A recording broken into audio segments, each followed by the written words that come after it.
اعوذ باللہ من الشیطان الرجیم بسم اللہ الرحمن الرحیم۔ عزیزان من، آج جولائی 1977 کی 8 تاریخ ہے، جمعے کا دن، اور درس قرآن کریم کا آغاز سورہ المؤمنون کی آیت 50 سے ہو رہا ہے، 23/50۔ پھر تجدید یادداشت کے لیے عرض کر دوں کہ بات چلی ہوئی ہے اس اہم نقطہ سے کہ دین کا مقصد کیا تھا، انبیاء اکرام علیہ السلام کس غرض سے آیا کرتے تھے، وحی کی ضرورت کیوں پڑی۔ اور قرآن کریم نے یہ بتا دیا تھا کہ کان الناس امۃ واحدۃ فاختلفوا، نو انسانی ایک واحد عالمگیر برادری کی طرح جیتی تھی، زندہ رہتی تھی۔ اس کے بعد انہوں نے اختلافات شروع کیے، اختلافات پیدا ہوئے، فبعث اللہ النبیین مبشرین ومنذرین، تو اللہ تعالیٰ نے ان کے اختلافات مٹانے کے لیے وحی کا سلسلہ جاری کیا۔ انبیاء اکرام اسی غرض سے آیا کرتے تھے، اور ان میں سے ہر ایک کے ساتھ پھر کتاب بھیجی، وہ کتاب کے ذریعے سے ان کے اختلافات مٹایا کرتے تھے۔ وہ انبیاء آتے تھے خدا کی طرف سے ایک ضابطۂ قوانین لے کر، اور مقصد اس کا ہوتا تھا انسانوں کے خود وضع کردہ اختلافات کو مٹا کر انہیں پھر سے عالمگیر برادری بنا دینا۔ یہ ہے جی غایت و منتہا و مقصود و مطلوب وحی کا، دین کا، انبیاء کی بعثت کا۔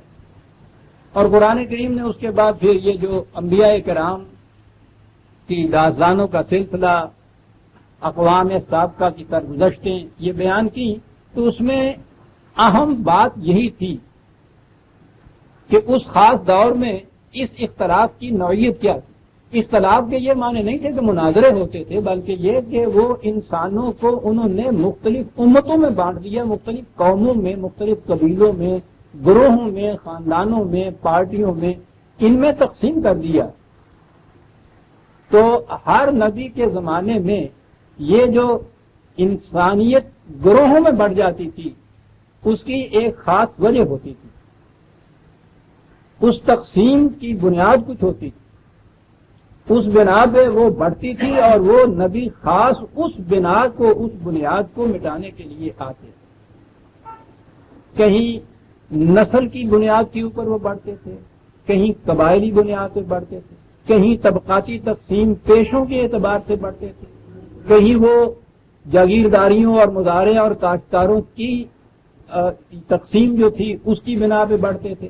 گویا یہ انسان بٹے ہوئے ہوتے تھے مختلف طبقات کے اندر، اور انبیاء کرام آتے تھے کہ ان طبقات کو مٹا کر انہیں امت واحدہ بنا دیا جائے۔ یہ بتایا ہے یہ قرآن نے، اور یہی ہے غایت، اور پنجابی میں جن کرنے نے تت کڈیا ہے ساری گل کا۔ ہر وہ نظریہ، عقیدہ، تحریک، اقدام جو عالمگیر انسانیت کو ٹکڑوں میں بانٹ دے، تفرقہ پیدا کر دے، فرقے پیدا کر دے، پارٹیاں بنا دے، قومیں بنا دے، وہ خلاف دین، خلاف وحی، خلاف منشاء خداوندی۔ اور ہر وہ اقدام جو ان کو جوڑ کے پھر سے ایک امت بنا دے، ایک برادری بنا دے، وہ دین کا مقصود۔ یہ سلسلہ قرآن کریم بیان کرتا چلا آ رہا، حضرت نوح علیہ السلام، حضرت ہود علیہ السلام، حضرت صالح، حضرت شعیب، حضرت موسیٰ علیہ السلام صاحب کا درس میں یہ چیز سامنے آئی تھی، اور اب کلائمیکس پہ آ پہنچی یہ بات حضرت عیسیٰ علیہ السلام کے زمانے میں، وَجَعَلْنَا ابْنَ مَرْيَمَ وَأُمَّهُ آیَةً وَآوَيْنَاهُمَا إِلَىٰ رَبْوَةٍ ذَاتِ قَرَارٍ وَمَعِينٍ۔ یہاں حضرت عیسیٰ علیہ السلام کی زندگی کے حالات نہیں بتائے ہیں، ایک آیت میں صرف اشارہ کیا ہے کہ انہیں اور ان کی ماں کو بھی ہم نے وہ جیسے ناقہ حضرت صالحہ کو کہا تھا کہ وہ آیت تھی اس بات کی کہ یہ لوگ قانون خداوندی کی اطاعت کرتے ہیں اور ایک برادری بنتے ہیں یا نہیں، وہاں بھی یہ بات تھی۔ یہ آیت جسے کہا جاتا ہے نا، وہ ایک سمبل بنا دیا جاتا ہے کہ اس سے معلوم ہو جائے گا، اور سمبل ہمیشہ محسوس ہونا چاہیے۔ تو وہ سمبل بنا دیا جاتا تھا اس بات کا کہ یہ جو انہیں کہا جا رہا ہے اس پر یہ عمل پیرا ہو رہے ہیں یا نہیں ہو رہے، تاکہ محسوس طور پہ پتہ چل جائے۔ یہاں سمبل بنایا جا رہا ہے حضرت عیسیٰ علیہ السلام اور ان کی امت۔ اور وہ جو ہم نے دیکھا ہے کہ جو کچھ انہوں نے ناقہ صالحہ کے ساتھ کیا وہی کچھ اس قوم بنی اسرائیل نے اپنے اس آخری نبی حضرت عیسیٰ علیہ السلام کے ساتھ. اور یہاں میں نے جیسا عرض کیا ہے یہ تفرقہ، یہ تفریق، یہ اختلاف کلائمیکس سے کون کیا؟ پہلے اختلافات آپ نے دیکھے نسل کی بنیادوں پہ، قبائل کی بنیادوں پر، پیشوں کی بنیادوں پر، دولت کی بنیاد پر، قومیتوں کی بنیادوں پر. لیکن یہاں ہم آ کر دیکھتے ہیں تو بنیاد ہی ایک اور بنتی، یعنی دین آیا تھا اختلافات کو مٹا کر ایک امت بنانے کے لیے، اور یہ دین کے نام لیوا جنہیں مذہبی پیشوائیت کہا جاتا ہے، دین کے نام پہ اس بنی ہوئی امت واحدہ کے اندر تفریق پیدا کرتے. یعنی یہ انتہا ہے. وہ پہلے تفریق پیدا کرنے والے ہو سکتا کہ ان میں سے خدا کو بھی نہ ماننے والے ہوں، لیکن یہاں یہ قیامت تھی کہ یہ خدا کے نام پہ ایک تحریک لے کر اٹھتے تھے، اور مقصد اور منشا وہ تھا کہ جو خدا نے کیا ہے کچھ پہلے نبی نے کسی طریقے پہ کچھ مٹائے ہیں تفرقے، یہ اس سے زیادہ شدید تفرقے پیدا کرتے تھے. اور باقی تفرقے جو تھے وہ کامن سینس کی بنیاد پہ تھے ہی، عقل عامہ کی بنیاد پہ، ریزن کی بنیاد پہ. کوئی شخص بھی تفرقے اختلاف کو مستحسن قرار نہیں دیتا. لیکن یہ وہ تفرقہ ہے جس میں فخر کیا جاتا ہے اس چیز. تو یہ میں سمجھتا ہوں کہ قرآن کریم جو آخر میں یہ حضرت عیسیٰ علیہ السلام کا ذکر لایا ہے، اور کڑی جو تھی انبیاء کرام کی اس میں بھی بنی اسرائیل کے انبیاء میں یہ آخری کڑی ہے، اور وہ اسی لیے ہے کہ یہاں پہنچ کے اس تفرقے نے وہ شدت اختیار کی، گہرائی اختیار کی کہ وہ جس کی مثال پہلے تفرقوں میں مل نہیں سکتی. مذہبی پیشوائیت کا پیدا کردہ تفرقہ، یعنی قرآن کریم یہ کہتا ہے کہ دعویٰ ان کا یہ ہوتا ہے کہ ہم تمہیں خدا کی طرف لے جانے والے راستے پہ چلا رہے ہیں. ان کا دعویٰ یہ ہوتا ہے خدا کی راہ بتانے والے، خدائی رہنمائی کرنے والے. اور حقیقت یہ ہوتی ہے کہ بات ہے قرآن کی عزیزہ نے مان، دعویٰ یہ ہوتا ہے اور کیفیت یہ کہ یا ایھا الذین آمنوا ان کثیرا من الاحبار والرہبان لیاکلون اموال الناس بالباطل ویصدون عن سبیل اللہ. قرآن نے ان کے لیے احبار اور رہبان کا لفظ استعمال کیا ہے کیونکہ یہودیوں اور عیسائیوں کے ہاں یہی اصطلاحات تھی. احبار ہبر کی جمع ہے جس کے معنی ہوتے ہیں علماء، رہبان راہب ہیں جن کے معنی ہوتے ہیں یہ پیران طریقت، مشائخ. وہ شریعت کے علم بردار، یہ طریقت کے علم بردار. یہ دونوں گروہ ہوتے تھے یہودیت میں بھی. یہودیت کی ابتدائی زندگی کے اندر تو صرف شریعت اور قانون تھا، لیکن آخر میں آ کے ان کے ہاں بھی یہ طریقت آئی، باطنیت آئی، یہی تصوف آیا، اور ان کے ہاں علماء کے الرحم یہ مشائخ کا گروہ پیدا ہوا، پیروں کا گروہ پیدا ہوا، اور وہ تھے کہ جن کو رہبان کہتے ہیں. رہبانیت آپ کو معلوم ہے کہ یہ ان کے ہاں کے تصوف کے لیے یہ ٹرم ہے. جی یعنی اندازہ لگائیے، یہ تو یہودیوں کے ہاں یہ پیدا ہو چکے تھے.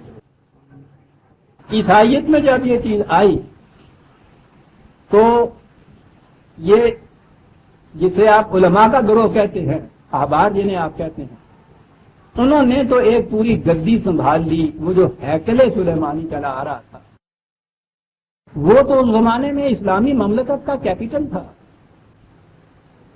لیکن جب دین مذہب میں بدلتا ہے تو یہ جتنی چیزیں ایوانات حکومت ہوتی ہیں، مراکز ہوتی ہیں مملکت کے، وہ پھر آپ کے یہاں پرستش گاہیں بن جاتی ہیں۔ تو وہ ہیکل جو تھا بعد میں ان کے ہاں انہوں نے پرستش گاہ بنایا، خود اس کے ہاں یہ پجاری بن کے بیٹھے، لیکن کیفیت عجیب تھی۔ یہاں ایک عجیب قسم کا تفرقہ شروع ہوتا ہے۔ حضرت موسیٰ علیہ السلام اسی بنی اسرائیل کے جو اولو العزم پیغمبر ہیں، انہوں نے انہیں انسان کی یا انسانوں کی غلامی سے چھڑایا تھا، خدا کی غلامی میں لے آئے۔ یہ انہی کی طرف اپنے آپ کو منسوب کرنے والے، انہی کے دین کے اوپر چلنے کے مدعی، ان کی کیفیت یہ تھی کہ رومن امپائر کے انسانوں کی حکومت کے تابع رہتے تھے، بڑے خوش تھے، لیکن ان سے اجازت یہ لے رکھی تھی کہ ہمارے اعتقادات، مذہبی رسوم جو ہیں، یہ پرسنل لاز جو ہیں، ان میں دخل نہ دو۔ تو اگر کسی حکومت کو اس قسم کی رعایا مل جائے کہ جنہیں یہ اجازت دے دی جائے کہ جاؤ جس طرح سے جی چاہے گھنٹے بجاؤ، باجے بجاؤ، گیت گاؤ، عبادتیں جیسے جی چاہے آپ کی کرو، اپنے جو نکاح طلاق کے مسئلے ہیں آپ طے کرو، ہمارے معاملے میں دخل نہ دو، تو یہ تو بہت پے کرتی ہے جی۔ یہ رومن امپائر کے ہاں رہتے تھے اس حیثیت سے۔ یہ بین ہی وہ چیز تھی کہ جو ہندوستان میں تحریک پاکستان کے زمانے میں مذہب کے نام پہ پیش کی جاتی تھی کہ ان چیزوں کی اجازت دی جا رہی ہے، وہ گارنٹی کرتے ہیں، ضمانت دیتے ہیں کہ مذہبی آزادی حاصل ہوگی، باقی رہے مملکت کے قوانین جمہوری طریقے کے اوپر ہوں گے، اور جمہوریت تو پھر ان کے ہاں مذہب سے بھی زیادہ مقدس ہو چکی ہوئی۔ بین ہی یہ صورت تھی بنی اسرائیل کی، یہودیوں کی، حضرت عیسیٰ علیہ السلام جب تشریف لائے۔ حضرت عیسیٰ علیہ السلام کی پھر جو تاریخ یا ان کی زندگی پیش کی جا رہی ہے، وہ تو کلیسا نے، چرچ نے جو پیش کی ہے، وہ تو عجیب چیز ہے۔ ان کو ایک بیراگی، جوگی، سادھو، سنیاسی، تارک دنیا با اس قسم کا وہ بنا کے رکھ دیا ہے۔ وہ ایک گال پہ تماچا مارے، دوسری گال آگے کر دو، گال دے گاڑی دے کہ اللہ تعالیٰ بھلا کرے، وہ یہ ہے، یہ وہ دینے کے لیے آئے تھے۔ لیکن اس ساری مسخ کردہ تاریخ کے اندر وہ یہ بھول گئے، وہ تختی اتارنا۔ ان کے ہاں یہ قاعدہ تھا رومن حکومت کے ہاں کہ جس کو موت کی سزا دی جاتی تھی، صلیب پہ چڑھایا جاتا تھا، تو اس کے نیچے تختی کے اوپر اس کا جرم لکھا جاتا تھا۔ تو وہ جو تختی ہے وہ محفوظ رہی، جو جرم تھا اس پہ لکھا ہوا وہ یہ تھا کہ یہ شخص رومن امپائر کا تختہ الٹ کے بنی اسرائیل کا بادشاہ بننا چاہتا تھا، اس بغاوت کی سزا میں اس کو صلیب دی جاتی۔ یہ ان میں سے یہ نبی پیدا ہوا بنی اسرائیل سے۔ تو اب اس تختی نے بتا دیا کہ ان کی تاریخ کیا تھی۔ تاریخ یہ تھی کہ یہ اسی طرح جو حضرت موسیٰ علیہ السلام نے فرعون کی غلامی سے انہیں نکالا، یہ رومن امپائر کی غلامی سے ان کو نکال کے یہ آزاد قوم دین کی بنیادیں کے اوپر بنانا چاہتے تھے، اور یہ اس کی مخالفت کر رہے۔ مخالفت کی انتہا تھی یہ کہ انہوں نے، یہودیوں نے، یہ ان کے احبار جو تھے، انہوں نے اس حد تک حکومت سے اجازت لے رکھی تھی کہ یہ اپنی قوم کے معاملات یا مقدمات کا فیصلہ خود کر لیں، لیکن موت کی سزا یہ نہیں دے سکتے تھے خود، اس کے لیے انہیں اپروول لینی پڑتی تھی۔ حکومت گورنر تھا وہاں۔ تو حضرت عیسیٰ علیہ السلام کے خلاف جو انہوں نے جرائم عائد کیے ہیں مرتد ہو جانے کے، ارتداد کے، کہ جو آپ کے بھی یہاں ہے نا مرتد کی سزا قتل ہے، تو یہ وہاں تھی، یہ تھی یہودیوں کے ہاں۔ یہ انہوں نے جرم عائد کیا، اور ان کے ہاں کے یہ مذہبی پیشواؤں نے، احبار نے فتویٰ دے دیا کہ سزا موت ہے۔ موت کی سزا چونکہ میں نے کہا ہے کہ خود نہیں دے سکتے تھے، تجویز یہ کرتے تھے، اپروول لینی ہوتی تھی۔ اس اپروول کے لیے وہ گئے تھے گورنر کے پاس، اور اس پہ جا کے پریشر ڈالا کہ بغاوت ہو جائے گی تمہاری حکومت کے خلاف اگر تم نے اس کی تصویب نہ کی تو وہاں سے اپروول نہیں تھی انہوں نے۔ اور کیجئے گا کہ یہ لوگ کہاں تک جاتے ہیں۔ انہی میں سے ایک شخص وہ اٹھتا ہے علیہ السلام، وہ ان کی آزادی کے لیے جدوجہد کر رہا ہے،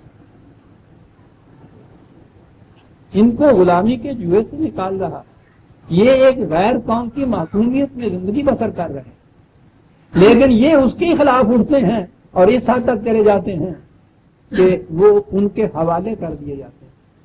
اور اگر وہ انجیل کی یا یعنی تورات کا بیان جو ہے ان کے ہاں کا، بلکہ یہ بیان تو انجیل میں ہی آئے گا، وہ صحیح ہے تو خود ان کے جو ڈسائپل یا شاگرد بنے ہوئے تھے ان کے اندر غدار گھسے ہوئے تھے بقول انجیل کے، ان میں سے ایک نے پکڑوایا تھا انہیں اور سارے 32 روپے جو جینے آئے کرا لو ان سے، سمنن قبیلہ جسے قرآن کہتے ہیں کہتا ہے، بس دے دیجیے چند ٹکے ان کو۔ اتنا بڑا اندازہ لگائیے کتنا سنگین عظیم جرم ہے کہ انہی میں سے ایک شخص ہے وہ خدا کی طرف دعوت دے رہا ہے، کیونکہ وہ ان کی یہ تو طریقہ تھا، ان کی یہ علماء کا، ان کی مذہبی پیشوائیت کی، ابھی میں آپ کے سامنے پیش کروں گا، وہ کرتوتیں جو تھی ان کو بے نقاب کرتا تھا، تو اس کے خلاف جذبہ انتقام یہ تھا کہ موت کی سزا دی، رومن امپائر سے اپروول لی اور اس طرح سے انہی میں سے ایک نے کچھ پیسے لے کے اس کو بیچ دیا اور ان کے حوالے کر دیا۔ جب یہ حضرت عیسیٰ علیہ السلام کی داستان آئے گی تو میں عرض کروں گا کہ یہ سارا افسانہ ہے،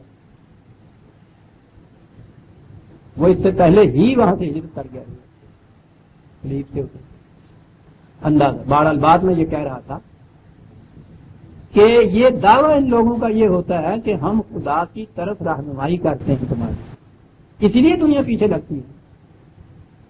دیکھیے قرآن کیا کہتا ہے، یا ایھا الذین آمنوا ان کثیرا من الاحبار والرہبان لیاکلون اموال الناس بالباطل۔ پہلی چیز تو یہ کہ یہ علماء ہوں یا یہ مشائخ ہوں، ارباب شریعت ہوں یا صحابہ طریقت ہوں، کیفیت ان کی یہ ہے کچھ کمائی خود نہیں کرتے، لوگوں کے مال پہ زندگی بسر کرتے۔ تو قرآن کریم کی روح سے تو یہی سب سے بڑا جرم ہے کہ معذور تو الگ رہا، جو کسب رزق کے قابل ہے وہ خود کمائی نہ کرے اور دوسروں کی کمائی کے اوپر زندگی بسر کرے، اسے ہی تو وہ تو باطل کہتا ہے ان دونوں کی کیفیت یہ ہے کہ رزق تو اس طرح سے باطل ہوتا ہے، اور اگلا جرم وَيَصُدُّونَ عَن سَبِيلِ اللَّهِ، کہتے یہ ہیں کہ ہم تم لوگوں کو خدا کی طرف لے جانے والے راستے پہ ڈالتے ہیں، لیکن حقیقت یہ ہے کہ خدا کی طرف لے جانے والے راستے کے اندر سب سے بڑی روک یہی لوگ ہوتے ہیں، یہ روک بن کے کھڑے ہو جاتے ہیں کہ لوگ جانے نہ پائیں اس راستے کو۔ آپ دیکھتے ہیں کتنا بظاہر پیراڈاکٹیکل نظر آتا ہے، مذہبی پیشوائی ہے، دعویٰ یہ ہے کہ خدا کی طرف لے جانے والے راستے پر چلاتے ہیں، شریعت خداوندی کے مدعی یہ ہوتے ہیں، اور ان کے متعلق قرآن یہ کہہ رہا ہے کہ دعویٰ ان کا یہ ہوتا ہے، حقیقت میں یہ اس راستے میں روک بن کر کھڑے ہو جاتے ہیں جو خدا کی طرف لے جانے والا راستہ ہو، احبار بھی اور رحمان بھی۔ اور قرآن کریم نے عزیزان من کسی خاص قوم کے احبار اور رحبان نہیں کہے، اس نقطے کو یاد رکھیے گا جہاں بھی یہ چیز آئی، یا ایھا الذین آمنوا کہا ہے اور اس کے بعد کہا ہے کثیر من الاحبار والرہبان لیاکلون اموال الناس بالباطل ویصدون عن سبیل اللہ، 9/34 9/34۔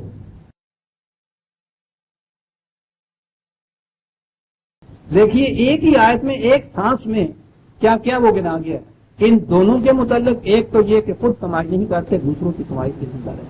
دوسری یہ چیز کہ خدا کی طرف جانے والے راستے میں روک بن کر کھڑے ہو جاتے ہیں۔ اور آیت کا باقی حصہ ہے والذین یکنزون الذھب والفضة ولا ينفقونها فی سبیل اللہ فبشرھم بعذاب علیم۔ ان کو بھی اور ان کے ساتھ وہ لوگ کہ جن کی سرمایہ داری کے نظام کو یہ شریعت خداوندی کہہ کے جواز کا فتویٰ دے دیتے ہیں، یہ سارے کے سارے گروہ جو ہیں ان کو خوشخبری دے دیجیے اس کی کہ اس کے انجام میں بڑا دردناک عذاب ہوتا ہے۔ یہ سب کے متعلق ہے، آپ غور کر رہے ہیں؟ اس طرح سے ہم لوگوں کو یہ چیزیں جو فریب دی جاتی ہیں۔ یہ قصہ یہودیوں کے متعلق ہے جی، یہ عیسائیوں کے متعلق ہے جی، یہ قرآن کی بات مجوسیوں کے متعلق ہے جی، یعنی وہ تو ہمارے متعلق یہ ہے کہ بس جو جی میں آئے کرتے رہیے، شفاعت محمدی جنت میں ہمیں دعوت کرتے ہیں۔ وہی یہود کا وہ جو ان کے یہودیوں کا اور ان سارا کا جو عقیدہ تھا کہ وہ جنت ہمارے لیے مختص ریزرو ہو گئی، ہمارے سوا کوئی دوسرا داخل ہی نہیں ہو سکے، جو جی میں آئے ہم کریں۔ یہ قرآن کریم بتا رہا ہے کہ یہ خدا کی طرف جانے والے راستے کے اندر روک مان کر کھڑے۔ پہلی چیز خدا کی طرف جانے والا جو راستہ تھا اس کی شناخت تو یہ تھی کہ وہ تفرقے کو مٹا کر وحدت پیدا کرے گا قوم، اور ان کا تو وجود ہی تفرقے کی نشانی ہوتی ہے۔ اسی لیے قرآن کریم نے دین کے اندر جو فرقہ پیدا کرنے والے ہیں ان کو مشرکین کے گروہ کے اندر رکھا۔ وَلَا تَكُونُوا مِنَ الْمُشْرِكِينَ مِنَ الَّذِينَ فَرَّقُوا دِينَهُمْ وَكَانُوا شِيَعًا۔ دیکھنا اے جماعت مومنین، ایمان لانے کے بعد پھر سے مشرک نہ ہو جانا، یعنی ان میں سے نہ ہو جانا کہ جو دین میں فرقے پیدا کر لیتے ہیں، خود ایک فرقہ گروہ بن جاتے ہیں اور پھر کل حزب بما لدیہم فرحون، اتنے فرقے ہوتے ہیں اور ہارے کی یہ سمجھتا ہے کہ بس ہم حق کے اوپر ہیں، دوسری باطل کے اوپر۔ وہی چیز جو قرآن کریم نے ان یہود و نصارہ کے اندر وقالت الیہود لیست النصارى علی شیء وقالت النصارى لیست الیہود علی شیء، اور آگے ہے دلچسپ چیز وہم یتلون الکتاب۔ یہودی کہتے ہیں کہ یہ نصارہ یہ ان کے بھائی یہ باطل کے اوپر ہیں، یہ سب جہنم میں جائیں گے۔ نصارہ کہتے ہیں یہ یہودی یہ سب باطل میں سب جہنم میں جائیں گے۔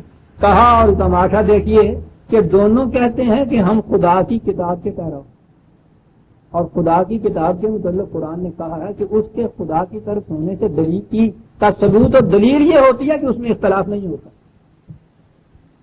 تو دو متضاد گروہ جو ایک دوسرے کو جہنمی بتائیں، وہ جو دعویٰ کریں کہ ہم خدا کی کتاب کے متبع ہیں اور ان کے تفرقے کی باہمی کیفیت یہ ہو، یہ تو خود اس بات کا ثبوت ہو گیا کہ یہ خدا کی کتاب نہیں،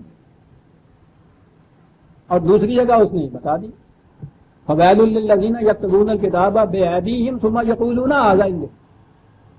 ویسے وہ ٹیکنیک صاف ہوتی، خود یہ ان شریعتوں کو لکھتے ہیں، خود فتویٰ لکھتے ہیں اور کہتے یہ ہیں کہ یہ شریعت خدا بنتی ہے،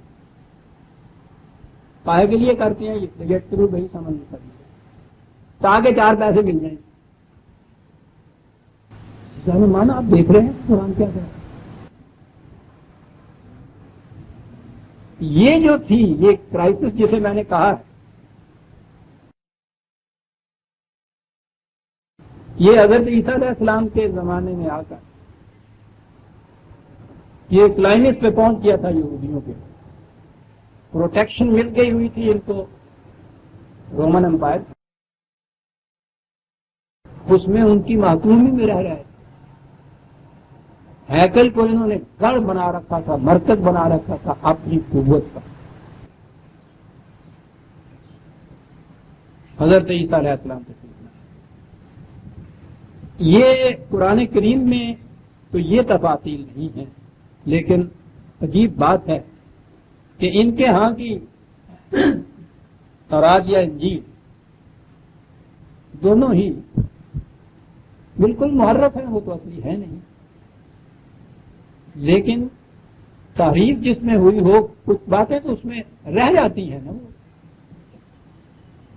یہ وہ باتیں ہیں جو نظر آتا ہے کہ صحیح حضرت عیسیٰ علیہ السلام کی زندگی، ان کا مشن، ان کی مساعی جمیلہ، وہ انہی احبار و رہبان کے خلاف ایک کھلا ہوا جہاد، ان کے مفاد کے نقطۂ نظر سے تو وہ سچے تھے کہ ایسا آدمی جو ہے اسے تو واقعی پھانسی دے دینا چاہیے۔ سنیے کہ اناجیل کیا کہتی ہیں اس کے متعلق کہ وہ کرتے کیا۔ یہ تو میں جب ان کی زندگی کے متعلق آگے سورہ آل عمران میں یہ واقعات آئیں گے تو عرض کروں گا کہ وہ کس طرح سے بچپن میں ہی ان کی والدہ ان کو لے گئی تھی۔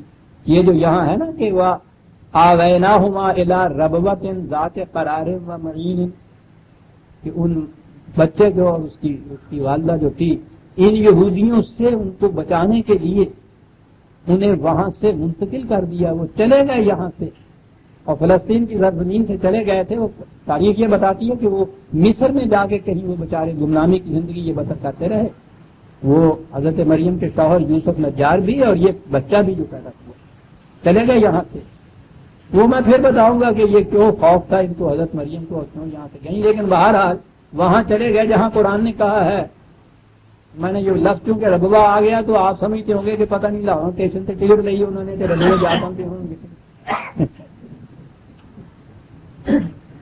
یہ ربوا تو آپ کے یہاں کا اب ہے جو بنایا گیا ہے۔ ربوا کہتے ہیں سطح مرتفع، ذرا اونچی زمین، تھوڑا سا پہاڑی علاقہ، اور اس میں رہنے کی جگہ بھی ان کو ملی اور چشمے تھے، اس لیے وہ بنجر زمین نہیں تھی۔ اس زمانے میں اگر کہیں پانی ہوتا تھا اور پانی کے ساتھ تو بہرحال کچھ نہ کچھ کھانے پینے کے سامان مل جاتا تھا، زندگی بڑی سادہ ہوتی تھی۔ پھل ول مل جائے یا عام طور پہ جو پیداوار ہوتی ہے اس میں سے کچھ مل جائے اور قرار جگہ رہنے کو مل جائے۔ کہا یہ وہاں مل گئی تھی، وہ ذرا اونچی سی جگہ تھی، پہاڑی علاقہ تھا، اور اس میں یہ جگہ ان کو مل گئی۔ اس قصے کو آپ چھوڑ دیجیے، اس میں یہ ہے انجیل بھی یہ بتا رہی ہے کہ اس کے بعد جب آپ کوئی 30 برس کے ہوئے تو وہاں سے پھر واپس آئے تھے۔ یہاں آنے کے بعد ان کی کیفیت یہ تھی کہ یہی جو ہیکل، یہ بنی اسرائیل میں سے تھے، انہی میں سے پیغمبر انہی میں سے ہی آتا ہے، تو یہ وہاں آتے تھے۔ اب اس میں آپ دیکھیے کہ وہ جو ہیکل تھا، ان کی پرستشگاہ جو تھی، بلکہ ان کی اپنی جو تھیوکریسی تھی، اس کا جو مرکز تھا، اس میں کیا کیا نہیں ہوتا تھا۔ احبار اور رہبان وہ دونوں کا ہی مرکز تھا۔ وہیں یہ ان کی خانقاہ جسے آپ کہہ لیجیے آج کی اصطلاح میں، وہ بھی وہی تھی، وہ جہاں یہ چڑھاوا چڑھائی گئی تھی حضرت مریم علیہ السلام، اور وہ جو احبار تھے ان کے ہاں کے یہ علماء، ان کا مرکز بھی وہی تھا۔ تو حضرت عیسیٰ علیہ السلام جو نظر آتا ہے، انجیل بتاتی ہے کہ وہ ہیکل کی سیڑھیوں پہ کھڑے ہو جاتے، لوگ عقیدت مند جو تھے وہ سارے وہاں آتے، اور یہ وہاں کھڑے ہو کے ان کو مخاطب کرتی۔ انجیل کے الفاظ میں تو سرمن کہا جائے گا، واضح کہتے ہیں، میں کہوں گا کہ اس سے بڑا انقلابی خطاب اور کیا ہو سکتا ہے۔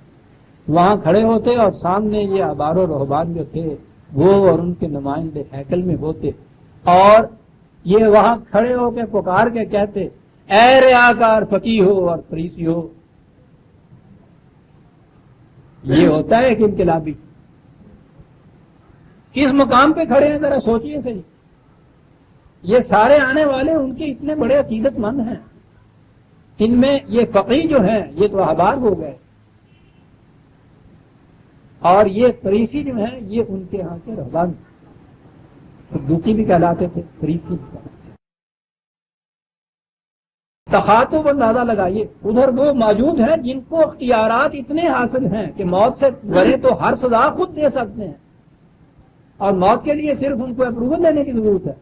اور یہ تو قانونی بات ہو گئی نا، قانون کے علاوہ یہ اتنا بڑا جمہور اور ماسز جو چلے آ رہے ہیں ان کے عقیدت مند، وہ چلے آ رہے ہیں، یہ اوپر موجود ہیں، ان میں یہ شخص کھڑا ہے۔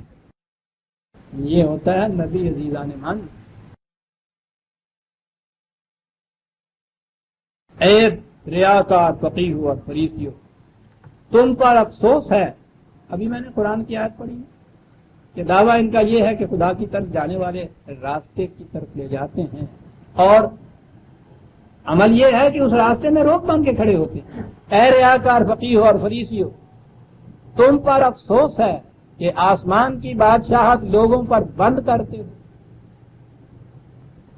کیونکہ نہ تو آپ داخل ہوتے ہو اور نہ داخل ہونے والوں کو داخل ہونے دیتے ہو۔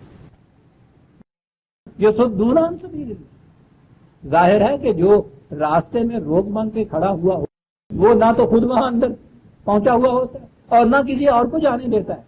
آپ دیکھ رہے ہیں جو میں نے کہا تھا کہ اس قسم کی تحریف شدہ کتابوں کے اندر بھی اس قسم کے ٹکڑے ہیں موجود، جن سے نظر آتا ہے کہ واقعی یہ خدا کی چیز، یہ قرآن کی آیت کا ترجمہ ہے نا۔ نہ خود جاتے ہو داخل ہوتے ہو نہ داخل ہونے والوں کو داخل ہونے دیتے ہو۔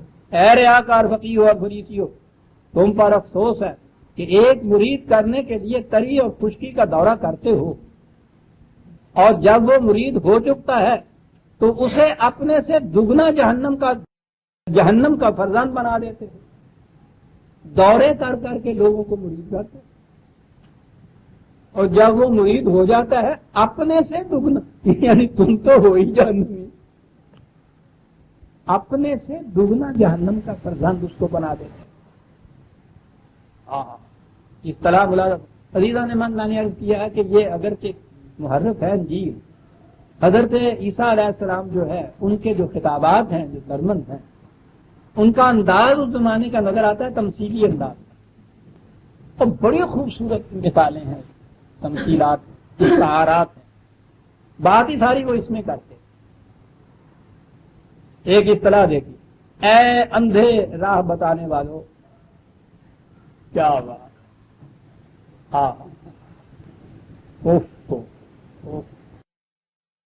خدا کا رسول یہ ہوتا ہے، بھول نہ جائیے کہاں کھڑے ہیں، یہ کس قوم میں کھڑے ہیں، کن لوگوں میں کھڑے ہیں۔ اے اندھے راہ بتانے والوں، تم پر افسوس ہے جو کہتے ہو کہ اگر کوئی مقدس کی قسم کھائے تو کچھ بات نہیں۔ وہ ہیکل جو تھا اس کو یہ مقدس کہتے ہیں، بیت المقدس جسے ہم کہتے ہیں نا، اس میں انہوں نے جو رکھا ہوا تھا وہ مقدس ہے، اس مقدس کے معنی جس میں ایک مقدس چیز رکھی ہوئی ہو۔ تم یہ کہتے ہو کہ مقدس کی قسم کوئی کھا لے تو کوئی بات نہیں ہے، لیکن اگر وہ مقدس کے سونے کی قسم کھائے تو پھر اس کا وہ پابند ضرور ہوگا۔ اے ہم کو اور اندھو، کون سا بڑا ہے، سونا یا مقدس جس نے سونے کو مقدس کیا؟ اے ریاکار فقیرو اور فریسیو، تم پر افسوس ہے کہ پودینے اور سونف اور زیرے پر تو دھمکی دیتے ہو، لیکن تم نے شریعت کی زیادہ بھاری باتوں یعنی انصاف، رحم اور ایمان کو چھوڑ رکھا ہے۔ اے اندھے راہ بتانے والو، مچھر کو تو چھانتے ہو اور اونٹ نگل جاتے۔ کیا یہ 2000 سال پہلے کی بات ہو رہی ہے؟ میں نے جو کہا تھا نا کہ قرآن نے جب کہا ہے کہ یہ احبار و روان، کسی خاص قوم کے نہیں کہا اس نے، تو یہ چیزیں جتنی بھی ہوتی ہیں وہ ذہنیت بیان کرتا ہے، نفسیات بیان کرتا ہے، ان کا کیریکٹر بیان کرتا ہے، کسی قوم میں ہو، کسی زمانے میں ہو، کسی مذہب میں ہو، کسی پارٹی میں۔ قرآن خاص طور پہ کسی زمانے کی بات نہیں کرتا۔ اس سے پہلے بھی جو جتنی چیزیں ہم نے دیکھی ہیں، اگرچہ وہ اس قوم کی اضافت کے لحاظ سے، ریفرنس یا حوالے کے لحاظ سے تو نظر آتا ہے قوم عمود اور قوم ثمود اور قوم، لیکن وہ جو کیریکٹر بیان کرتا ہے وہ عالمگیر ہے، وہ ہر دور میں پایا جائے گا۔ اور قرآن کریم نے تو ان کی داستانیں بیان اس لیے کی ہیں کہ تم جو قرآن کے ماننے والے ہو، دیکھنا کہیں یہ کچھ نہ ہو جائے۔ دیکھتے ہیں آپ کو کچھ وہ کہہ رہے ہیں، سنیے کیا کہتے ہیں۔ اے ریاکار فقیہو اور فریسیو، تم پر افسوس ہے کہ تم سفیدی پھری ہوئی قبروں کی مانند ہو، جو اوپر سے تو خوبصورت دکھائی دیتے ہیں مگر اندر مردوں کی ہڈیوں اور ہر قسم کی نجاست سے بھری ہوئی ہوتی۔ میرے اسی طرح تم بھی ظاہر میں تو لوگوں کو راست باز دکھائی دیتے ہو مگر باطن میں ریاکاری اور بے دینی سے بھرے ہوئے ہو۔ سنیے کیا کہتے ہیں۔ اے سانپو، اے افی کے بچوں، تم جہنم کی سزا سے کس طرح بچ سکتے؟ اپنے متبعین کو وارن کرتے ہیں، دیکھنا، دیکھو یہ فقیہ اور فریسی جو موسیٰ کی گدی پر بیٹھے ہیں، جو کچھ وہ بتائیں وہ سب کرو اور مانو، لیکن جو وہ کریں وہ بالکل نہ کرو۔ یہ اپنے سب کام لوگوں کو دکھانے کے لیے کرتے ہیں، وہ اپنے لیے بڑے بڑے تعویذ اور قبے بناتے ہیں اور اپنی پوشاک کے کنارے چوڑے چوڑے رکھتے ہیں۔ یہ آج کی بات نہیں ہے کہ یہ مخصوص لباس ہوتا ہے، ہاتھ وضع کچا ہوتی ہے، اور یہ چیز بھی کبھی آپ نے ہوتی ہے کہ یہ جنہیں وہ راہبار کہتے تھے یا علماء کہتے تھے، یعنی ہوتا کیا ہے، پہلی کتابوں کے اندر جو کچھ لکھا ہوا ہوتا ہے اس کی معلومات ان کے پاس ہوتی ہے، بھائی یہی ہوتا ہے نا، انجینئر کے پاس بھی معلومات ہوتی ہیں، ڈاکٹر کے پاس بھی معلومات ہوتی ہیں، آرکیٹیکٹ کے پاس بھی معلومات ہوتی ہیں اپنے اپنے فن۔ مورخ ہمارے ہاں ہسٹورین پروفیسر ہوتے ہیں، ان کو بھی معلوم ہوتا ہے، اگر وہ ہسٹری کے پروفیسر ہے کہ سارے دور کی ہسٹری میں کیا لکھا ہے، معلومات ان کے پاس ہوتی ہیں۔ ان معلومات کی بنا پہ کبھی آپ نے دیکھا کہ انجینئر ایک فرقہ بن گئے ہوئے ہوں، ڈاکٹر ایک فرقہ بن گئے ہوئے، لیکن یہ تماشا ہے کہ ان کو بھی معلومات کچھ ہوتی ہیں جو دوسروں کو نہیں ہوتی۔ جس کا جی چاہے ان کتابوں کو لے اور معلومات حاصل کر دے، لیکن یہ اپنے ہاں ایک گروہ بندی جو ہے اس کے اندر شامل کر کے باقی لوگوں سے جو اسی شریعت کے متبع ہوتے ہیں ان سے الگ ایک فرقہ ٹولہ بنتا ہے، اور جو اس میں داخل نہیں ہوتا خواہ اس کی معلومات ان سے بھی زیادہ کیوں نہ ہوں، وہ اسے صاحب اختیار نہیں قرار دیتے کہ فتویٰ دے سکتے۔ یہ ہے وہ چیز، وہ تفرقہ کہ جسے قرآن نے کہا ہے خدا کی طرف جانے والے راستے میں روک مان کے کھڑے ہو جائے۔ بات دور کی تاریخ کی نہیں، اپنی تاریخ پڑھیے تو صحیح۔ مولانا حسین احمد مدنی مرحوم اور علامہ اقبال کے درمیان جو وہ کشمکش ہوئی تھی قومیت کے معیار کی ہوئی، آپ اندازہ لگائیے کہ کہنے والا ہے دوسری طرف کون تھا۔ اقبال کے شاید 1000 برس میں بھی صحیح نگاہ رکھنے والا دین خداوندی پہ ایسا شاعری پیدا ہوا ہے، مجھ سے میری بصیرت میں تو نہیں آیا۔ وہ شخص ہے، وہ جواب میں یہ لکھتے ہیں کہ انہوں نے بہت سی ٹھیک ہے قرآن کی آیتیں بھی دی ہیں اور وہ حدیث کے بھی حوالے دیے ہیں اور یہ چیزیں بھی بیان کی ہیں، لیکن آپ سوچئے کہ ڈاکٹر سار اقبال، وہ لکھتے یہ تھے ڈاکٹر سار اقبال ایک سکالر تو ہو سکتے ہیں، عالم تو نہیں ہو سکتے۔ سکالر آپ تو جھٹ سے کہہ دیں گے کہ صاحب اس کا یہ ترجمہ جو ہے وہ عالم ہے، ترجمے کی بات نہیں ہے، وہ ایک مخصوص گروہ کا فرد ہوتا ہے جسے عالم یا علماء جب آپ کہتے ہیں تو آپ کے ذہن میں ہے نا کہ ایک خاص گروہ ہو جاتا ہے، اس سے باہر جو ہے یعنی اندازہ لگائیے ان کا وہ جو کہہ رہے ہیں، یہ جواب دیا لکھی ہوئی کتاب میں جہاں ٹھیک ہے بہت معلومات ہوں لیکن وہ اسکالر ہوتا ہے، عالم نہیں ہوتا۔ اس لیے دین کے موضوع پہ گفتگو کرنے کا انہیں حق نہیں ہے۔ جی میں یہ کہہ رہا تھا کہ یہ اپنے لیے بڑے بڑے تعویذ بناتے ہیں، اپنی پوشاک کے کنارے چوڑے رکھتے ہیں، ضیافتوں میں صدر نشینی اور عبادت خانوں میں اعلیٰ درجے کی کرسیاں اور بازاروں میں سلام لینا اور ربی کہلانا پسند کرتے۔ مولانا عبید اللہ سندھی ہمارے ہاں آخری دور میں وہ آئے تھے، وہاں سے واپس ہو کے، حالانکہ دیوبند کے بہت بڑے عالم تھے، لیکن وہ بڑا انقلابی ذہن لے کے آئے، ساری عمر وہ وہاں روس میں اور چین میں اور ترکی میں اور ان علاقوں میں رہے تو بڑا انقلابی ذہن لے کے آئے، ہمارے ساتھ بھی اچھے مراسم۔ ان کی کیفیت یہ تھی کہ انہوں نے یہ جتنے بھی وہ شناختی کارڈ ہوتے ہیں نا اس گروہ کے ساتھ شامل ہونے کے، وہ انقلابی انسان تھے، اللہ رغم ان کے خلاف وہ کرتے جو کچھ بھی ہوتا۔ انہوں نے یہ چیز ایک دفعہ یہ کہہ دی کہ صاحب یہ خاص قسم کا ایک لباس وہ بھی ایک علامت بن جاتا ہے دلی کا۔ مولانا کفایت اللہ، مفتی کفایت اللہ علیہ انہوں نے یہ کہا کہ خامخواہ کے لیے اعتراض کرتے ہیں لباس میں کیا رکھا ہے، وہی پہن لیا جائے۔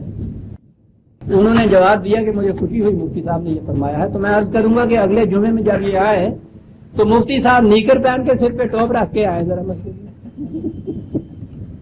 اگر لباس میں کچھ نہیں رکھا، دیکھ رہے ہیں پوشاک کے کنارے چوڑے رکھتے ہیں، ضیافتوں میں صدر نشینی اور عبادت خانوں میں اعلیٰ درجے کی کرسیاں اور بازاروں میں سلام لینا اور ربی کہلانا پسند کرتے ہیں۔ اب آپ غور فرمائیے کہ یہ شخص ہیکل کی سیڑھیوں پہ کھڑے ہو کے ان کے اللہ رغم جو ان لوگوں کو یہ کچھ کہتا ہے وہ اس کو چھوڑ دیتے علیہ السلام۔ لیکن نظر یہ آتا ہے کہ ان کا اثر ہو رہا تھا. اور وہ جو بات ابھی میں نے کہی ہے نا کہ وہ تختی پہ لکھی ہوئی تھی کہ یہ بادشاہ بننا چاہتا تھا، یہ خود اس کا اعتراف کرتے ہیں. اور اس سے نظر آتا ہے کہ ان کا مشن بعض کہنا نہیں بلکہ بنی اسرائیل کو رومن امپائر کی محکومیت کے عہدے سے چھڑا کر انہیں آزاد مملکت یا آزاد حکومت دلانا ان کا مقصد تھا. اور یہ اس کی مخالفت کرتے تھے. سنیے کیوں مخالفت کرتے ہیں. عزیزان من، جو کچھ میں نے یہ کہا یہ سب اناجیل میں لکھا، وہ عبارتیں میں نے پڑھی ہوں انجیلوں کی.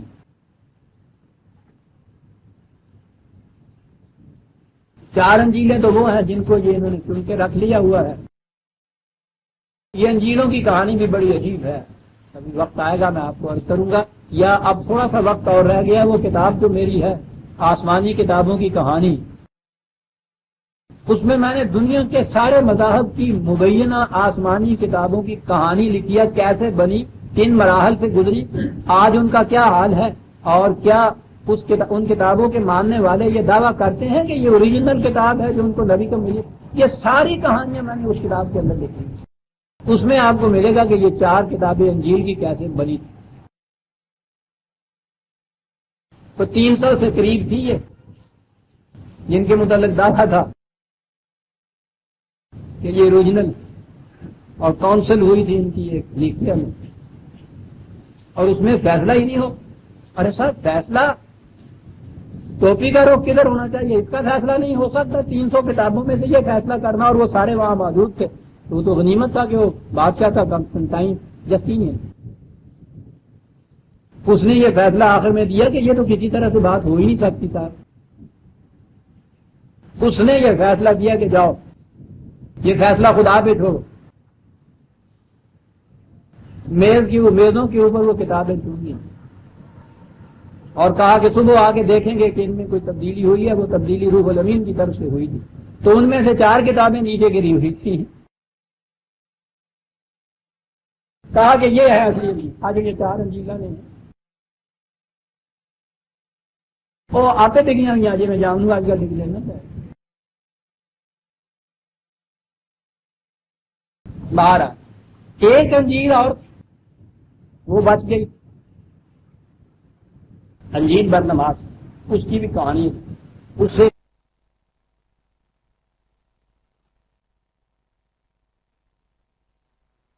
اس کتاب کے اندر جو واقعات ہیں وہ بہت صحیح نظر آتے.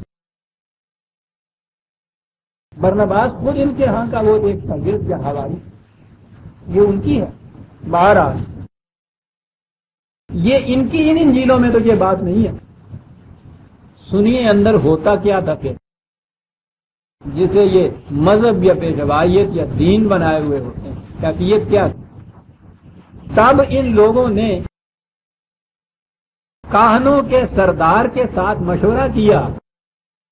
ہیکل کے اندر سب سے بڑا منصب کاہن کا ہوتا تھا، قسمتیں بتانے والا، تقدیریں بتانے والا، پیش گوئیاں کرنے والا. دین میں تو یہ نبی تو یہ کہتا تھا کہ صاحب مجھے اپنے متعلق بھی علم غیب نہیں، میں تمہارے متعلق کیا تقدیر بتاؤں. لیکن مذہب میں آ کے یہ سب پیش گوئیاں کرنے والے، تقدیریں بتانے والے، اس زمانے میں انہیں کاہن کہتے تھے، یہاں حضرت ہی کہا جاتا ہے. کاہنوں کے سردار کے ساتھ ان لوگوں نے مشورہ کیا اور کہا کہ اگر یہ شخص بادشاہ ہو گیا تو ہم کیا کریں گے. روٹی کما کے کھانی پڑے گی. آگے آتا ہے فکر. یہ ہم پر بڑی مصیبت ہوگی، اس لیے کہ وہ اللہ کی عبادت میں قدیم طریقے کے مطابق اصلاح کرنا چاہتا ہے، مذہب کو دین سے بدلنا چاہتا ہے. تب اس جیسے آدمی کی حکومت کے ماتحت ہمارا کیا انجام ہوگا. یقیناً ہم اور ہماری اولاد سب تباہ ہو جائیں گے، اس لیے کہ ہم اس خدمت سے نکال دیے جائیں گے اور ہم مجبور ہوں گے کہ اپنی روٹی عطیے کے طور پر اس سے مانگیں. روٹی مسئلہ ہی سارا یہ ہے. یعنی وہ انہیں ان کی معصومی کی زندگی سے آزادی کی فضا میں لا رہا، رزق حلال کی طرف لا رہا، اور یہ اسے کہہ رہے ہیں، مشورہ کر رہے ہیں کہانوں کے سردار سے جو سب سے بڑا تھا روٹی کے معاملے میں، کہ اگر یہ کل کو حکومت اس کے ہاتھ میں آ گئی تو ہم کیا کریں گے، ہماری اولاد کیا کرے گی. یہ جو سروس خدمت کا لفظ ہے نا، یہ وہی چیز ہے. اپنے آپ کو دین کے خدام کہتے تھے نا یہ بھی، کہ اس سے تو ہم نکال دیے جائیں گے. اس لیے کہ جو خدا کی حکومت کے قوانین کی حکومت ہوتی ہے اس میں تو ان کا کوئی مقام ہی نہیں ہوتا، یہ ان کا وجود ہی نہیں ہوتا. یہ ہم نکال دیے جائیں گے، پھر ہمیں روٹی ان سے مانگ کے کھانی پڑے گی، اس واسطے کی کمائی کرتا ہے ڈھنگا ہونا. یہ ہے انجیل برنباس. اور آگے سنیے کہ اس وقت خدا کا شکر ہے، شکر ملاحظہ فرماؤ کہ ہمارا بادشاہ اور حاکم یہاں جو بیت المقدس میں یہ رہتے تھے، یہاں گورنر تھا، بادشاہ روم میں رہتا تھا یقین. ہمارا بادشاہ اور حاکم دونوں ہماری شریعت سے ناواقف، اور ہماری شریعت میں جسے کہتے ہیں نا انٹرفیئر نہیں کرتے، یہ کچھ بھی وہ نہیں کرتے جس طرح سے ہم ان کی شریعت میں انٹرفیئر نہیں کرتے. یہی تو سارا سمجھوتا ہوتا. سیکولر نظام وہ دو دائروں میں تقسیم ہو جاتی ہے. یہ ایک میں انسانوں کے وضع کردہ قوانین ہوتے ہیں، دوسرے میں یہ شریعت کے اعتقادات، نظریے، معتقدات، رسوم، پرسنل لاء وغیرہ. یہ معاہدہ یہ ہوتا ہے کہ وہ ان میں انٹرفیئر نہیں کریں گے، یہ ان میں انٹرفیئر نہیں کریں گے. وہ ہماری شریعت میں پرواہ نہیں کرتے. ترجمہ کیا انہوں نے، وہ ہے لفظ جو ہے وہ یہی ہے، مداخلت ہے، نہیں کرتے. اس سبب سے ہم قدرت رکھتے ہیں کہ جو چاہے کر لیں. وہ جانتے نہیں ہے کہ شریعت کیا ہے. اور ادھر جو عوام ہیں ان کی کیفیت قرآن نے یہ کہا ہے، وَمِنْهُمْ أُمِّيُّونَ لَا يَعْلَمُونَ الْكِتَابَ إِلَّا أَمَانِيَّ. عوام کی حالت یہ ہے کہ وہ کتاب کو ناظرہ پڑھنا ہی جانتے ہیں، اس کے معنی نہیں جانتے، اور یہ اس سے فائدہ اٹھاتے ہیں. يَكْتُبُونَ الْكِتَابَ بِأَيْدِيهِمْ ثُمَّ يَقُولُونَ هَٰذَا مِنْ عِندِ اللَّهِ. خود لکھتے ہیں اور ان سے کہتے ہیں کہ بھئی یہ خدا کا ارشاد ہے، اور وہ صرف ناظرہ جانتے ہیں. تو کہا کہ یہ ہمارا بادشاہ اور یہ گورنر یہ جانتے نہیں ہیں ہماری شریعت حقیقت میں کیا ہے. اس لیے ہمیں یہ قدرت حاصل ہے کہ جو ہمارا اختیار ہو کر لیں. بس اگر ہم نے غلطی کی، اگر ہم نے غلطی کہیں کی تو ہمارا اللہ رحیم کریم ہے،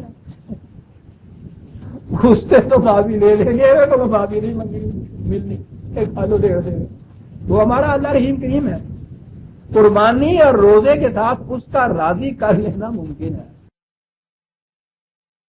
مگر جب یہ شخص بادشاہ ہو گیا تو یہ ہرگز راضی نہ کیا جا سکے گا جب تک وہ اللہ کی عبادت ویسے طریقے پر نہ ہوتے تھے کہ جیسے موسیٰ نے کی. عزیزان مان، یہ تھے مذہب کی دنیا کے حالات جب حضرت عیسیٰ علیہ السلام مبعوث ہوئے، اناجیل کی شہادت سے موجود. قرآن نے تو اپنے ہاں یہی کچھ کہا کہ ان کی کیفیت یہ ہے، اپنے ہاتھ سے لکھتے ہیں، شریعت خداوندی بنا کے بھیجتے ہیں، لیشتروا بہ ثمنا قلیلا، ذریعہ رزق بنائے ہوئے ہیں. خدا کے راستے میں روک باندھ کے کھڑے ہوتے ہیں، نہ خود وہاں جاتے ہیں نہ کسی کو جانے دیتے ہیں. انجام اس کا سن لیجیے کیا ہوا. یعنی اس کے بعد وہ تعلیم ہے نا کہ حضرت عیسیٰ علیہ السلام کو ان لوگوں نے حقیقت جو ہے وستار کرنا چاہا، موت کا فتویٰ دے کے ان سے، لیکن یہ وہ جو مشیت کا پروگرام ہوتا ہے ہجرت کا، اس کے ماتحت مہاراج یہ ان کی لسٹ میں نہیں آئے، وہ چلے گئے. اس کو چھوڑ دیجئے. یہ دیکھیے قرآن کریم یہ جو اس قسم کی رہبانیت اور احباریت ہوتی ہے، جو کچھ یہ کرتے ہیں، جو کچھ انہوں نے کیا، اس کا نتیجہ کیا نکلا. سورہ النساء 4/160. فَبِظُلْمٍ مِّنَ الَّذِينَ هَادُوا ان یہودیوں کے ان مظالم کا جو کچھ انہوں نے کیا اس کا نتیجہ یہ ہوا حرمنا علیہم طیبات حلت لہم، زندگی کی وہ تمام خوشگواریاں جن کی ہم نے پہلی تعلیم کی روح سے رسیاں کھول دی تھی کہ با افراد ان کو ملتی چلی جائے، اس کی وجہ سے بے ظلم یہ جو کچھ یہ کرتے تھے وَبِصَدِّهِمْ عَنْ سَبِيلِ اللَّهِ، یہ جو لوگوں کو خدا کی طرف لے جانے والے راستے سے روکتے تھے، ان کی وجہ سے زندگی کی تمام خوشگواریاں جو اس سے پہلے ہم نے ان کے لیے حلال کی تھی ان پہ حرام کر دی، یہ اس سے محروم ہو گئے۔ یہ محروم وہی حرام سے ہی تو ہے۔ کہا یہ ان کی کیفیت تھی ظلم کی، بتائے وَأَخْذِهِمُ الرِّبَا وَقَدْ نَهُوا عَنْهُ، ان سے کہا تھا کہ معاوضہ سرمایہ کا نہیں ہوتا، محنت کا ہوتا ہے۔ انہیں روک دیا گیا تھا کہ دوسرے کی محنت کو کا استحصال نہ کرو روپے کے زور پہ، لیکن یہ باز آنے والے تھے۔ نتیجہ اس کا یہ کہ زندگی کی خوشگواریوں سے محروم کر دیے گئے۔ یہ جو کچھ کہا ہے کہ یہ ظلم بھی ہوتا تھا، جس طرح سے یہ دولت اکٹھی بھی کی جاتی تھی تو یہ عام ہو گئی تھی نا چیز۔ اس میں ان کا جرم کیا تھا سنیے عزیزہ نے۔ یہ پہلی ریفرنس تو 4/160 161 کی، یہ ریفرنس ہے 5/62 وَتَرَىٰ كَثِيرًا مِّنْهُمْ يُسَارِعُونَ فِي الْإِثْمِ وَالْعُدْوَانِ وَأَكْلِهِمُ السُّحْتَ۔ عام کیفیت معاشرے کی یہ ہو چکی ہوئی ہے کہ وہ سرکشی کے کاموں میں، ان کاموں میں کہ جو انسان کو محنت کے قابل نہ رہنے دے، یہ سارا سرمایہ داری کا نظام، یہ دوسروں کی کمائی کے اوپر عیش کی زندگی بسر کرنے کا شعار، وہ اس کے اندر جو سارے ہوں نا، وہ تیزی سے دوڑ لگا کے آگے آگے چل رہے ہیں۔ کیا بات ہے، ریس ہوتی تھی ان کے اندر اس چیز کی کہ اس طرح سے حرام کی کمائی میں کون آگے بڑھتا ہے۔ کہا لولا ينهاهم الربانيون والاحبار عن قولهم الاثم واكلهم السحت، اور یہ ان کے احبار اور رہبان، یہ علماء اور مشائخ، ان کی کیفیت یہ تھی کہ یہ چیزیں چونکہ بڑے بڑے لوگ کرتے تھے یہ ان کو کبھی نہیں روکتے۔ کیوں نہیں روکتے؟ ایک لفظ ہے عزیزان مان، استعمال کیا گیا ہے 1500 سال پہلے، بات سمجھ میں آتی ہے آج۔ لبئس ما کانوا یصنعون، یہ جو انڈسٹری انہوں نے کھول رکھی تھی، کتنی بری انڈسٹری، یصنعون صنعت ہو، یعنی کامرس نہیں کہا صرف اس کو، وہ تو کسی دوسرے کی بنائی ہوئی چیز ہوتی ہے جس کو آگے منافع سے وہ بیچتا ہے۔ صنعت تو وہ ہے کہ خود ڈھالتا ہے، روز نت نئے ماڈل ڈالتا ہے، ان کی پیشانی کے اوپر انہوں نے اللہ اکبر لکھا ہوا۔ یسمعون، یعنی من قرآن کے الفاظ کے اوپر غور کر کے آگے جائے، کسی کے ذہن میں یہ بات اور آ سکتی تھی؟ خدا قدیر والی ایک لفظ میں ساری بات بتا گیا۔ کرتے کیا؟ اور انہی کا جو سب سے بڑا گرو تھا جسے اس نے حضرت موسیٰ علیہ السلام کی قصے میں سامری کہہ کے پکارا ہے، آپ کو پتا نہیں سامری کسے کہتے ہیں؟ جو قوم کو سلانے کے لیے داستان وہی کرے، کہا سامری کے معنی یہ ہوتے، تو کہا یہ جو یصنعون تھا، بتایا یہ کہ اپنے پلے سے نہیں کچھ کر کے یہ کچھ کرتا، اس نے اسی کا قوم بنی اسرائیل والوں سے ہی کہا تھا کہ ارے یہ زیورات وغیرہ جو وہاں سے لے کے چلے آ رہے ہو، بھاٹ میں پڑے وہ سونا جو کانوں کو کھائے، بوجھ ہو رہا ہے خامخواہ کے لیے، آؤ تمہیں اس کا خدا بنا کے بتاؤ۔ ڈھالا اس نے ان کو، یصنعون، انہی کے پیسوں سے ان کے لیے خدا بنا۔ یعنی یہ انڈسٹری وہ ہے کہ جس میں کچھ انویسٹمنٹ بھی نہیں کرنی پڑتی، انہی سے بس ڈھالنا پڑتا ہے اس کو، اور یہ سارا کچھ جو ہو رہا ہوتا ہے یہ فضل ربی سے ہوتا ہے۔ بہت پرانی بات ہے، نئی نئی یہ فلمیں آئی تھی، انڈیا کی بات تھی، اس میں ایک بڑی پرلطف فلم تھی، بامبے ٹاکیز تھی، اس میں ایک بڑا 420 قسم کا ایکٹر، ایک اس کی بہن تھی، گھر میں اور کوئی نہیں تھا، گھر قدامت پرست مسئلہ تھا، وہ بہن جو تھی وہ مذہبی تھی، تو اس نے بھائی سے کہا کہ مجھے مندر میں جانا پڑتا ہے شیو جی کی پوجا کرنے کے لیے، تو دور ہے مندر میں، اکیلی ہوتی ہوں، تم عام طور پہ ہوتے نہیں تو رہ بھی جاتے ہیں، تو اگر یہ مورتی ہمارے گھر میں ہی آ جائے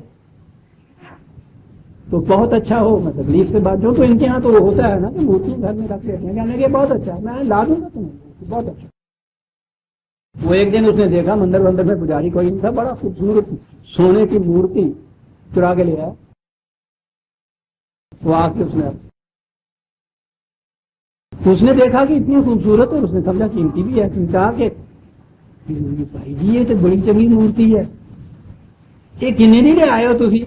کہنے لگا تو بولیے بھگوان قیمتوں نے لکھتے ہیں کہ پیسے نہ لاؤ جنہیں نے فصل کار والے نہ لاتے تو آنے ہوتے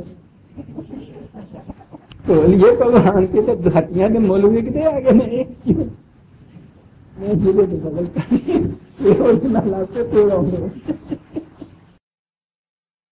کہا کہ ان کی کیفیت یہ تھی کہ یہ سب کچھ ہوتا دیکھتے تھے، یہ انہیں روکتے نہیں، فتوے دے دیتے۔ ربا کو قرآن نے کیا کہا ہے کہ دوسرے کی کمائی ہو اس کو لے جائے، سود حرام۔ کوئی غریب مزارع اگر آپ کے پاس آ کے کہے زمیندار سے کہتا ہے وہ ٹکڑا زمین کا بکتا ہے 1000 روپے میں، اگر وہ مجھے مل جائے تو میں اس پہ محنت کر کے کماؤں گا، بچوں کا پیٹ پال دوں گا اور آپ کے پیسے بھی ادا کرتا چل جاؤں گا۔ اس نے کہا بات ماری ہوئی ہے، خامخواہ کے لیے گھر کے ساتھ مول لینا، ہم لیے دیتے ہیں تم۔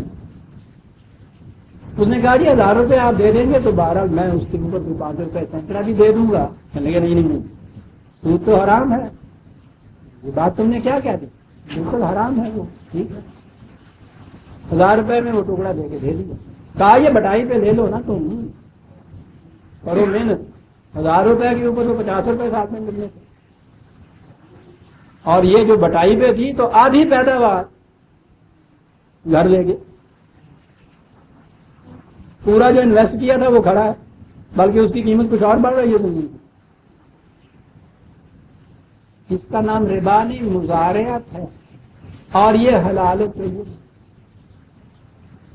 کاروبار کرنے والے جو ہیں وہ وہاں بیٹھے ہیں، یہ گھر میں بیٹھے کہ صاحب کچھ تھوڑا سا پیسے چاہیے کاروبار میں لگانا ہے، اس کے لیے تو صاحب وہ تو ایسے دینا کون دے، کچھ ساتھ کچھ دے دیں گے، سود حرام ہے، کیا کیا جائے؟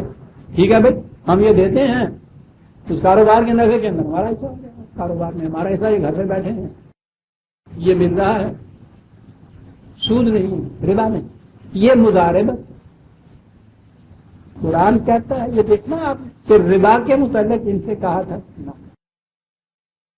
ان کی کیفیت یہ ہے کہ یہ پھر اس کے لیے یکتبون الکتاب بایدیہم، وہ اس کے صرف الفاظ بدل دیتے ہیں،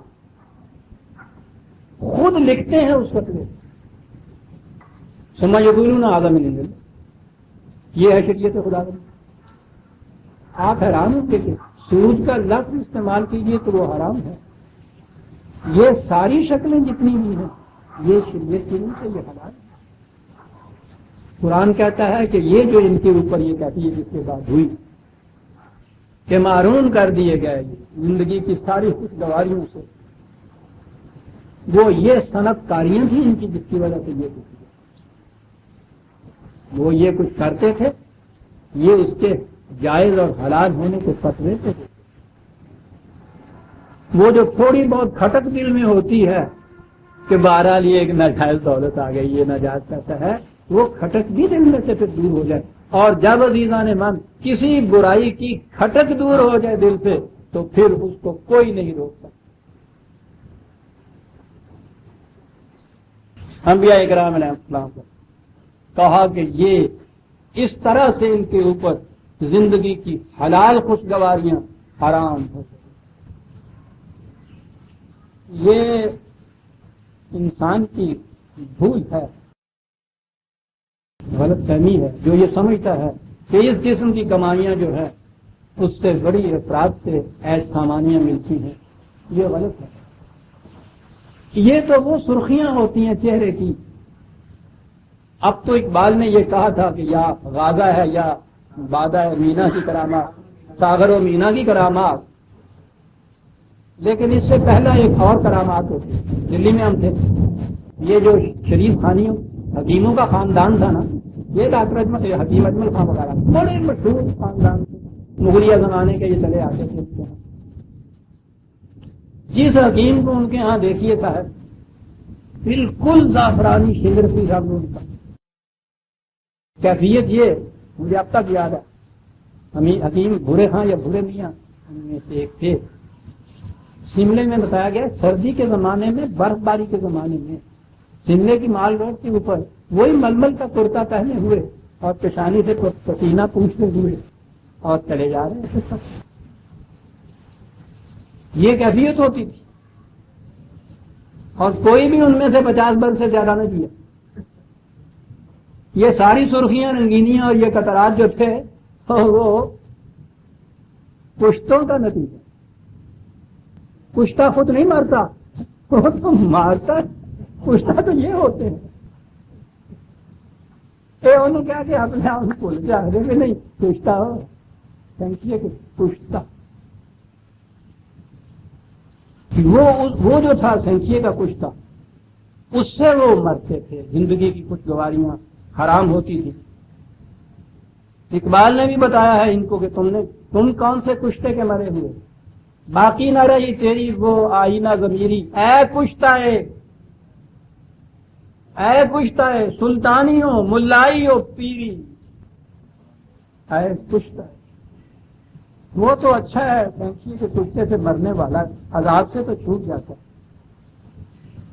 لیکن یہ جو کشتہ ہوتا ہے عزیزان من، وہ جو قرآن نے کہا ہے نا کہ موت آتی ہے پر نہیں آتی، چاروں طرف سے موت آتے دکھائی دیتی ہے، یہ مرتا بھی نہیں۔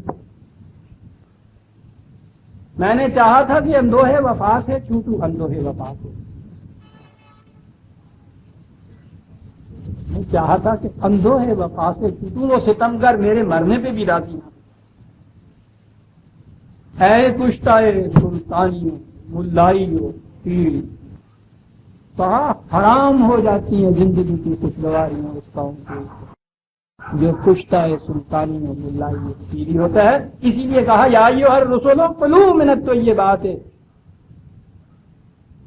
رسل کو اب مخاطب کیا، اے خدا کے پیغام برو، تم اور تمہاری متبع قوم جو ہے اس کو اس میں شامل کیا گیا ہے، تم طیبات زندگی کی خوشگواریوں سے متمتع ہو، خوب کھاؤ، لیکن وَعَمَلُوا صَالِحًا، کام کرو درست صالح، جو صلاحیتیں انسانیت کی جو ہیں ان کی نشو و نما کرنے والے، کھاؤ پیو لیکن کام کرو یہ، اور یہ نہ سمجھو کہ کھا پی رہے ہیں ایش سے گزر رہی ہے، انی بما تعملون علیم، ہماری نگاہ ہے، ہمارا قانون مکافات عمل تمہارے پیچھے کر رہا ہے، یہ ہے شریعت۔ کلوا من الطیبات، بالکل کھاؤ، زندگی کی خوشگواریاں حلال کی ہیں انسان، وَاعْمَلُوا صَالِحًا، کام بندے والے کرو۔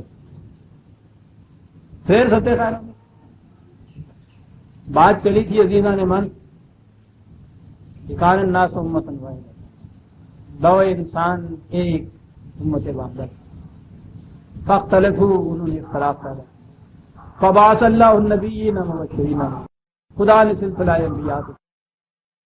انبیاء کا سلسلہ، قرآن کریم نے کہا ہے کہ دنیا کی ہر قوم میں نبی، ہر ملک میں نبی ہے، وہ ہر قوم میں آئے، ہر ملک میں آئے، اور ہر قوم کی زبان میں نبی ہے۔ تو انبیاء جو ہے ان کا زمانہ مختلف ہے، جن قوموں میں وہ آئے ان قوم میں مختلف ہے، ان کی زبانیں مختلف ہیں، ان کے وطن مختلف تھے۔ ان سارے اختلافات کے بعد پھر سوچیے کہ بات وہاں سے شروع ہوئی جی نا، میں نے ابھی کی ہے کہا کہ وَإِنَّ هَٰذِهِ أُمَّتُكُمْ أُمَّةً وَاحِدَةً،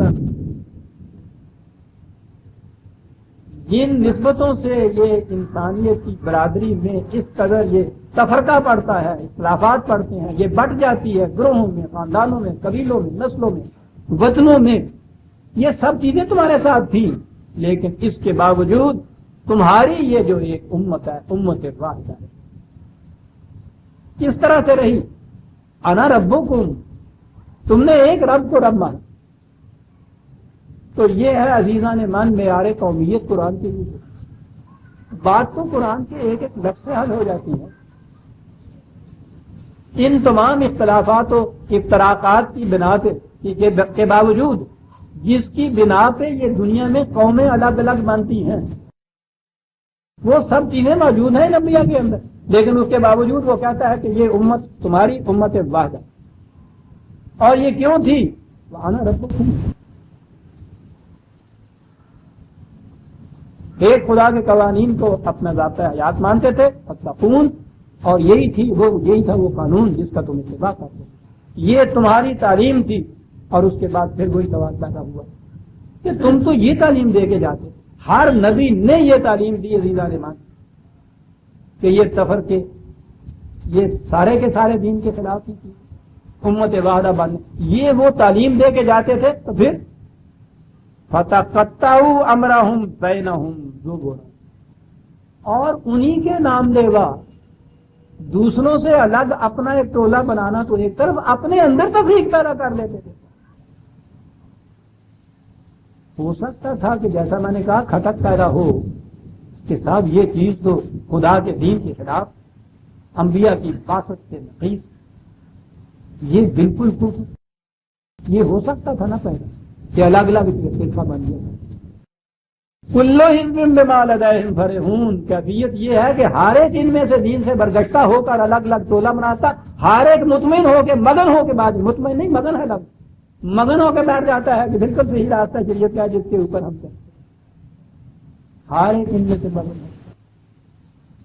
کوئی بھی ان میں سے اپنے اس کے متعلق نہیں کہتا کہ سفر کا فرقہ بازی بجائے خیش قرآن کہتا ہے کہ انبیاء کی باسط کے خلاف ہے.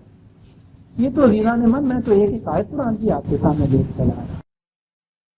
یہ ساری چیزیں ان کے سامنے ہر ایک تفرقے کے اوپر مگن ہو کے بیٹھ گیا. جیسا کہ میں نے عرض کیا تھا 40 سال سے یہ پکار جو ہے میں پکار رہا ہوں، یعنی قرآن کی آواز جو ہے یہ پہنچا رہا ہوں. کچھ تھوڑا بہت احساس بیدار ہو رہا تھا لوگوں میں کہ واقعی یہ فرقہ بندی تو بالکل اسلام کے خلاف ہے. ان کے لیے یہ ذکر ہونے کا مقام آ رہا تھا. لوگوں نے کچھ پوچھنا شروع کر دیا. وہ جو قرآن نے کہا نا یوسوس فی صدور اللہ، کان میں آگے پھونک دیتا ہے یہ ابلیس. اس نے آگے کہا کہ فرقہ بندی ہے نا، اس کو شرک کہا. یہ تو فرقے ہے ہی نہیں، یہ تو مقاتل فکر ہے. کیا سارے کون تو گئے. اور مکاتب فکر کہنے والوں کا آپ کو پتا بھانڈا کہاں پھوٹا 4 دن کے بعد انہی ہنگاموں میں. انہوں نے یہ جو کہا تھا کہ فرقے نہیں مکاتب فکر ہیں، مکاتب فکر والوں سے کہا کہ اگر تم 3 آدمی بھی اپنے اپنے فرقوں والے جو ہو مکاتب فکر والے ایک جگہ اکٹھے ہو کے نماز پڑھ لو تو ہم اپنا دعوے مسترد کر دیتے ہیں. یعنی مکاتب فکر ہے اور کیفیت یہ ہے کہ 3 اکٹھے نماز نہیں پڑھ سکتے. کلو حزب بما لدیہم فرحون. کہا یہ اس مقام پہ پہنچ گئے ہوئے ہیں جسے کہتے ہیں کہ رائٹ آف کر دو. وہ جو ڈوبی ہوئی رقم ہوتی ہے ترجمہ ہے اس کا فذرہم فی غمرتہم حتی حین، تاریکی کے سمندر میں ڈوبے رہے، نہیں نکل سکتے. جو انہوں نے کیفیت اپنے اوپر تاری کر رکھی ہے. جو بھی خدا کی کتاب کی طرف دعوت دینے والا اس کے پیچھے متفق طور کے اوپر کٹھے ہو کے بن جاتے. تو اس کے ساتھ چارہ بہت کچھ کر دیتا تم نے بھی آگے اتنے برس ہو گئے. یہ جو ہے نا ایک تو تاریکی ہے، تاریکی کے اندر ڈوبنے والا. آپ کو پتا ہے کہ ڈوبنے والا جو ہوتا ہے اس کی کیفیت کیا ہے؟